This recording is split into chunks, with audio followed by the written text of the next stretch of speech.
The door to William's quarters hissed open at 0300 hours, and he jolted awake, hand instinctively reaching for the plasma pistol beneath his pillow. The dim emergency lights of the diplomatic vessel cast long shadows across his cramped room, and in the doorway stood a figure that made him freeze. Princess Daisy of the Zelthar Empire stood silhouetted against the corridor's blue luminescence, her crystalline skin refracting light in patterns that resembled nervousness, if William had learned to read her species' emotional displays correctly during the past 3 weeks of negotiations. "Can I sleep with you tonight, human?" Her voice carried the melodic resonance typical of her kind. But underneath it trembled something William had never heard from any Zelthar. Fear. William sat up slowly, lowering his weapon. "Your Highness? What's wrong?"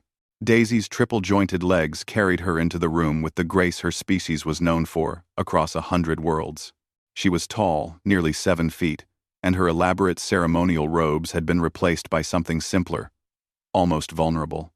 Her large, opalescent eyes fixed on him with an intensity that transcended the barrier between their species.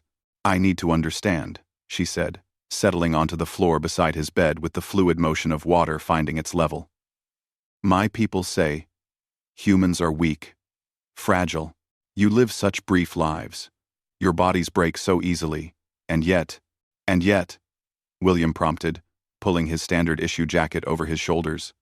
The room suddenly felt colder. "And yet you terrify us." The confession hung in the air like static before a storm. "I must know why, before I return to my father tomorrow. Before I help him decide whether humanity should be allowed to exist." William felt ice settle in his stomach. The negotiations had seemed to be going well. Earth's first contact with a major galactic empire, the promise of trade and technology. But he'd always sensed something unsaid, lurking beneath the diplomatic niceties. "You're deciding whether to wipe us out," he said flatly. Daisy's skin pulsed with colors William couldn't interpret. "3 cycles ago, we encountered another species like yours. Young, ambitious, expanding rapidly. They had just discovered faster-than-light travel.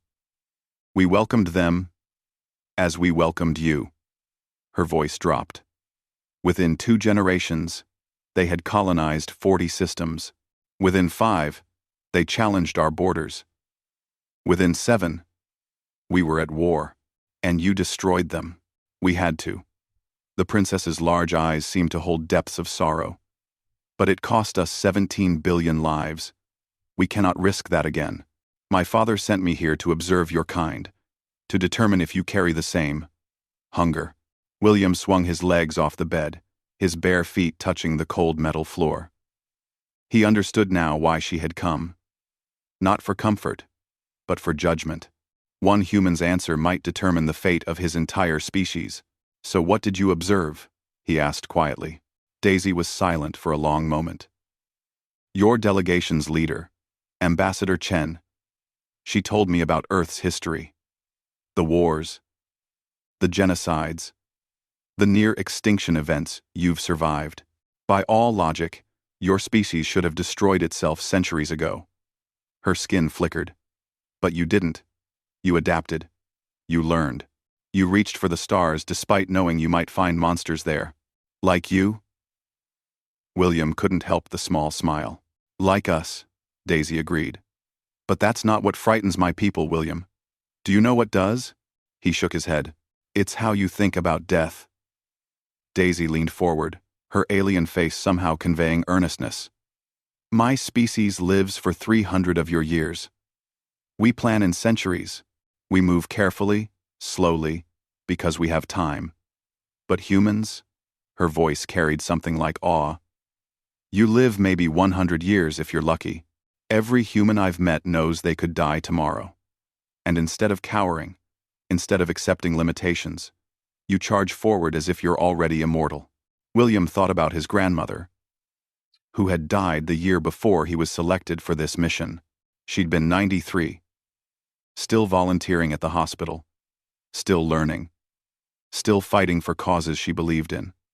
"We don't have time to waste," he said simply. "Exactly." Daisy's colors flared bright. "That engineer, Jackson. He told me he has maybe 40 years left, and he spent them all learning how to build better spacecraft so his children could see the galaxy. Your medic, Dr. Okonkwo, she's studying our biology, not to extend her own life, but to help the generations that follow her. Every human I've met is racing against a clock only they can hear, building futures they'll never see. She stood abruptly, pacing his small room with agitation. How do we compete with that? How do we contain a species that treats every day as precious? You humans accomplish in decades what takes us centuries because you don't have the luxury of patience. You burn so bright, so fast, and you're afraid we'll burn everything else with us, William finished. Daisy turned to face him, and for the first time, William saw her completely not as an alien princess, not as a representative of a vast empire, but as a person grappling with an impossible choice. I came here tonight because I'm terrified, she admitted. In 3 weeks, you've already changed how I see the universe. Your ambassador Chen made me laugh. Jackson taught me to appreciate music I couldn't even hear before. And you, she gestured at him.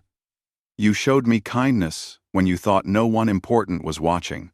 How you treated that injured crew member last week, staying with her through the night even though she was just a maintenance worker, William remembered. The young woman had been scared, hurt in a minor accident. He'd simply sat with her, talked to her, helped her feel less alone. That's exactly my point. Daisy's voice was barely a whisper. So I came to ask you, can I sleep here tonight? Not as a princess or a judge, but as someone who wants to understand what it means to be mortal. To live, briefly. To matter, anyway. Because tomorrow I must tell my father whether your kind deserves to see the stars. William looked at this alien being, this representative of an empire that could erase humanity with a thought, and saw someone just as scared and uncertain as he was. He stood and grabbed his spare blanket from the storage compartment. The floor's not comfortable, he said, spreading the blanket out. But you're welcome to stay. Though, I should warn you, humans snore. Daisy's skin rippled with what William had learned was amusement. She settled onto the blanket with elegant care. Thank you, William. As he lay back down, William stared at the ceiling, wondering if kindness to one alien would be enough. If showing humanity at its best could outweigh the fears of what humanity might become. William? Daisy's voice came softly through the darkness. What do humans dream about? He thought about his grandmother again, about all the people working on Earth and in the colonies, building something bigger than themselves. Tomorrow, he said finally. We dream about tomorrow. In the darkness, Daisy's skin pulsed with a soft, warm glow, and though neither of them knew it yet, that simple answer would change the course of galactic history. When dawn came and Princess Daisy returned to her father's ship, she carried with her not fear of humanity's hunger for the stars, but hope for what they might build there. Sometimes, understanding begins not with grand diplomatic gestures, but with one person offering another a safe place to spend the night. The Zelthar Empire voted to welcome humanity as partners. And it all started with a frightened princess and a kind human who shared his floor. The end.